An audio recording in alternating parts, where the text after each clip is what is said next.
Some years ago, I was in Baku for the celebration of the pipeline completion through there, and there were 8 heads of state.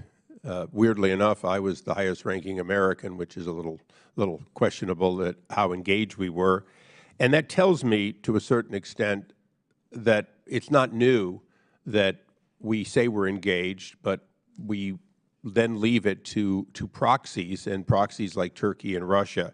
So following up on the gentleman from California's statement, what are you prepared to do, Ambassador, to create carrot and stick to move this agenda? Are you willing to add sanctions for noncompliance?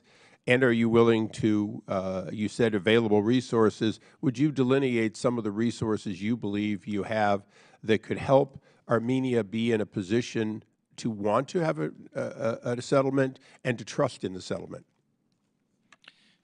It is a question we're working on. As I said, we're looking at a matter of weeks to a few months. So these are all questions we're developing answers to. You're so close. Can't you give us a hint?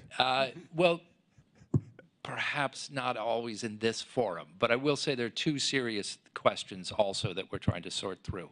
One is the relationship with the European Union. So President von der Leyen has said publicly that she intends to have a meeting with the U.S. and with Armenia on a way to bring Armenia closer to our communities. I discussed this with the Prime Minister just a few days ago, and we're developing what that would look like. And obviously, given the proximity, the offer the European Union could make in terms of trade preferences, economic alignment, and access to the single market is incredibly important.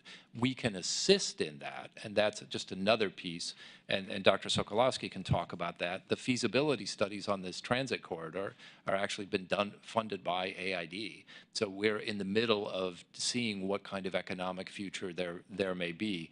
There may also be additional items that we and the Europeans can bring to bear on security. France has just announced some significant contributions to Armenia's security. And yes, we are looking at all the tools we have. I'm not going to preview any sanctions decisions, but that's certainly a tool in our toolkit. And well, let me just follow up on that. You're not previewing them, but are you committing to a willingness to use them if other methods